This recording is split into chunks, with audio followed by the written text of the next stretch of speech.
मेरा नाम बलबीर सिंह काम्बोज है। मैं ग्राम नया गांव, ब्लॉक कोटाबाग, जनपद नैनीताल, उत्तराखंड का निवासी हूं। मेरा आईडी नंबर 14537 है। मैं पदनगर सन 1985 बैच का हूं, जिसको सिल्वर जुबली बैच कहते थे।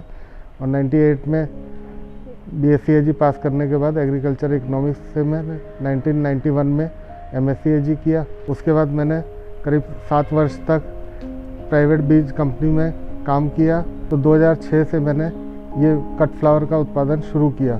शुरू में मैंने लगभग 2 बीघा ज़मीन से शुरू किया। उसके बाद पर्वतीय क्षेत्र में भी कुछ ज़मीन खरीद कर वहाँ भी एक साथ सन 2007 में शुरू किया। और आज मैं लगभग 12 एकड़ जो कि मेरी खुद की ज़मीन है, उस पर सब पे मैं पुष्प उत्पादन कर रहा हूँ। मेरा टोटल 12 एकड़ फार्म है, जिसमें 7 एकड़ पॉली हाउस है, लगभग 28,000 स्क्वायर मीटर। 1 एकड़ में 4,000 स्क्वायर मीटर होते हैं। और 5 एकड़ जो ओपन फील्ड है, उसमें भी फ्लावर प्रोडक्शन है, गेंदे का और ग्लेडुलाई का। और मैं शायद नॉर्थ इंडिया में अकेला ऐसा फार्मर होऊंगा मैं भी, कि इतना सब 12 एकड़ फार्म होते हुए भी मेरे पास ना वीट है, ना पैडी है, ना शुगर केन है, कोई भी सीरियल क्रॉप या पल्सेस मैंने नहीं बोया। केवल फ्लावर है। लास्ट ईयर भी फ्लावर थे और इस बार भी फ्लावर है।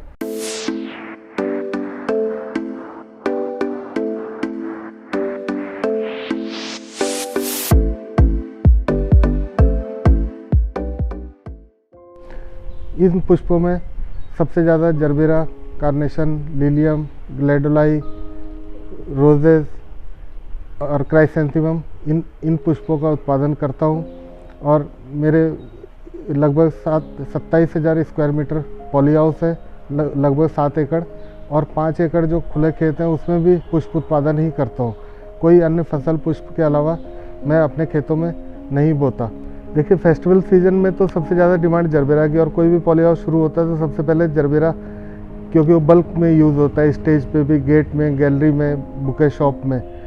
लेकिन उसके प्राइसेस काफ़ी अप और डाउन होते हैं, तो जरबेरा से शुरू करते हैं। और उसके बाद जो कोल्ड क्लाइमेट की कार्नेशन है क्रॉप, वो अपर हिल पे ही हो सकती है, तो वहाँ पे ज़्यादा कार्नेशन करते हैं।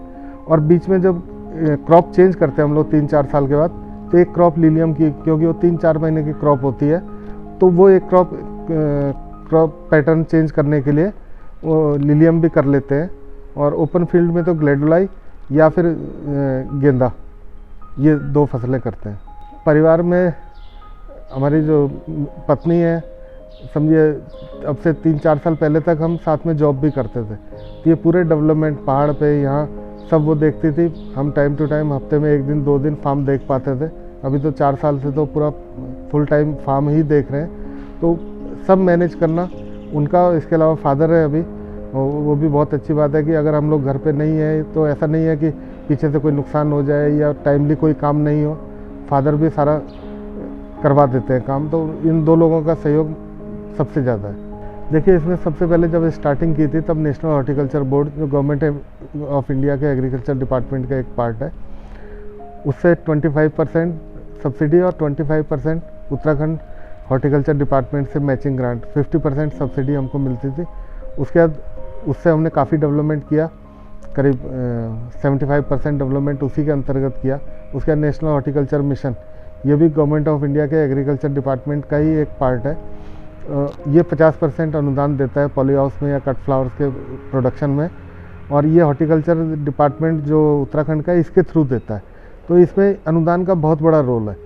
इसको शुरू कराने में या आज यहाँ तक इतना डेवलपमेंट हुआ है, तो ये समझिए कि 50% उनका अनुदान तो रहा है। फर्स्ट ईयर में ही आंधी तूफान से इससे हमारे पॉली हाउसेस को लॉस हो गया। इवन हमने अप्रैल में प्लांटिंग की थी और 5 मई को पॉली हाउस का काफ़ी लॉस हो गया।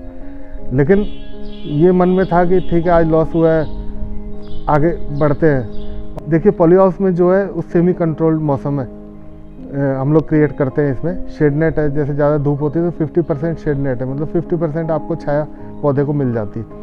ह्यूमिडिटी अगर कम होती है गर्मियों में, तो 30% से कम होती है, तो फॉगर है, माइक्रो है, उससे थोड़ी कूलिंग और ह्यूमिडिटी बढ़ा देते हैं। और इसके अलावा जैसे पाला है या आंधी तूफान है, ये प्लांट को नुकसान नहीं पहुंचाता, बारिश नहीं पहुंचाती।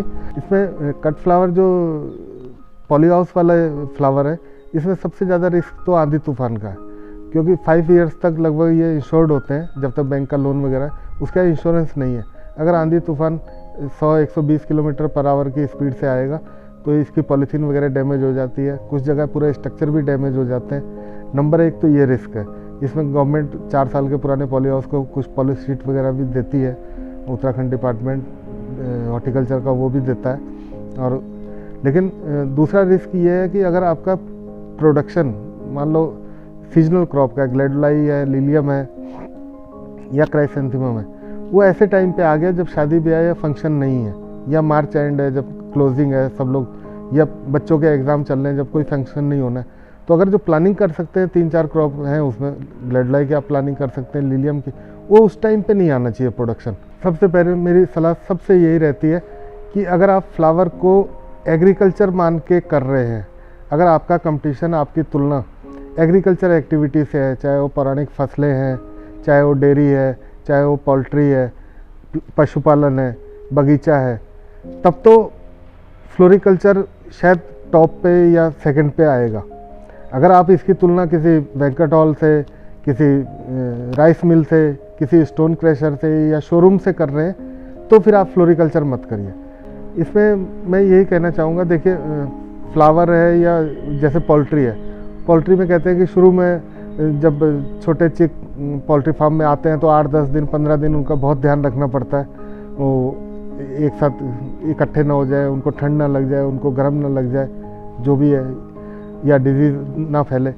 फ्लावर रोज़ ही उस बच्चे की तरह है, इसको एवरी डे, जब तक वो फ्लावर का प्लांट आपका पॉली हाउस में, एवरी डे वो छोटा चिक है, ये समझिए उसको एवरी डे ही आपको वॉच करना है। अगर हम एग्रीकल्चर से ही तुलना करेंगे जैसे पहले बताया, तब हम इसको कर पाएंगे। अगर हम इसकी शोरूम से, स्टोन क्रशर से, राइस मिल से, किसी मॉल से तुलना करेंगे इतने ही इन्वेस्टमेंट की, तो हम सोचेंगे हमें कोई ज़्यादा प्रॉफिट नहीं है। लेकिन ये फ्लोरिकल्चर कर रहे हैं तो कोई भी आता है वो देखता है, नहीं बहुत अच्छा काम कर रहे हैं, बहुत अच्छा, वो अच्छा अगर आप किसी को कहते रहोगे तो एक दिन वो अच्छा हो जाता है। अपने उत्तराखंड में तराई, भावर और पर्वतीय क्षेत्र 3 ही ऐसे हैं जहाँ पे खेती होती है तीनों। और आज की अगर स्थिति देखें तो तराई में उधम सिंह नगर में भी मेरी यूनिट है, भावर में जिस जगह हम लोग हैं नया गांव, ये भावर यूनिट है, भावर एरिया है, यहाँ भी है। और पर्वतीय क्षेत्र में भी 4500 फीट सी लेवल से ऊपर वहाँ भी मेरी यूनिट है। वहाँ पे डिफरेंट क्रॉप होती है, कूल लाइक जो क्रॉप है, कार्नेशन, रोजेस, और यहाँ पे जरबेरा है, क्राइसेंथेमम है, और मैदानी क्षेत्र में जिसको हम तराई एरिया बोलते हैं वहाँ पे जरबेरा। तो ये 3 क्लाइमेट का भी मुझे फ़ायदा मिला। नंबर 2, जो मेरे घर की लोकेशन है फार्म की, ऑन रोड होने से हल्द्वानी भी और रामनगर, नैनीताल, बाजपुर, ये लगभग इसके सेंटर में पड़ता है। और जो टूरिस्ट का पर्यटन यहाँ का मुख्य जो उद्योग है, वो रामनगर और नैनीताल के बीच में कुमाऊँ का काफ़ी टूरिस्ट यहाँ से ट्रैवल करता है। और शादी ब्याह समारोह जो भी है वो भी आजकल रिजॉर्ट में और इसमें लोग प्रेफर करने लग गए हैं, अपने घरों पे नहीं करते। और पूरे कुमाऊँ के सबसे ज़्यादा बैंक्वेट हॉल भी हल्द्वानी में, वहाँ फ्लावर्स की काफ़ी डिमांड रहती है। और इसके अलावा जो रिजॉर्ट्स हैं रामनगर में, काफ़ी लोग दिल्ली से, गुड़गांव से, वहाँ से आके और केवल रिजॉर्ट में शादी करने आते हैं। तो शादी के लिए अगर आते हैं, समारोह के लिए आते हैं, तो फ्लावर नेचुरली अगर डेकोरेटर कहीं से भी होगा, अगर उसको पता है कि यहाँ अवेलेबल है फ्रेश फ्लावर, तो वो दिल्ली से अपने साथ नहीं लाएगा, वो यहीं से परचेज़ करेगा, क्योंकि हम दिल्ली भेजेंगे, दिल्ली से वो लाएगा तो फ्लावर तो फ्रेश नहीं रहेगा। वही फ्लावर अगर उसको यहाँ अवेलेबल है तो यहाँ से ले। इसका भी मुझे बहुत बड़ा बेनिफिट मिला इसको आगे बढ़ाने के लिए। यहाँ का क्लाइमेट सूट करता है इस चीज़ को, भावर का विशेषकर, जहाँ पे हम लोग बैठे हैं, कि तब हम लोग कहते थे कि अगर समझिए पंतनगर में हम लोग पढ़े या मुरादाबाद वगैरह, जब हम लोग आते थे उधर से ट्रैवल करके, तो जैसे ही हम लोग यहाँ नैनीताल डिस्ट्रिक्ट में पहुँचते थे तो बड़ा प्लीजेंट सा फील होता था। वैसे ही ये भावर का है, 2-3 डिग्री का टेम्परेचर का डिफरेंस लगभग दिल्ली से या गुड़गांव से इनसे रहता है। और नंबर 2, जो इसमें अनुदान था और बैंक का लोन, ये आपको लोन मिल गया 50% और 50% सब्सिडी मिल गई, तो या 75% लोन मिल गया, उसमें 50% सब्सिडी मिल गई, तो आपको इन्वेस्टमेंट 25% है। और कोई भी काम शुरू करते हैं, आप शोरूम खोलते हैं या कुछ करते हैं, तो आपको लोन तो मिल जाएगा, लेकिन उसमें सब्सिडी तो नहीं है। तो स्टार्टिंग के लिए तो सब्सिडी का भी बहुत बड़ा रोल है, कि उसका एक चार्म था कि 50% गवर्नमेंट बियर कर रही है, तो हम लोगों को ये शुरू करना चाहिए। और ईजिली लोनिंग भी गवर्नमेंट के भी एक टारगेट है, बैंक के भी एक टारगेट है, नाबार्ड के भी एक टारगेट है, NHB के भी टारगेट है कि उनको इतने फार्मर को प्रमोट करना है, और उसमें शायद हम कंटिन्यू करते रहे तो ठीक हो गया।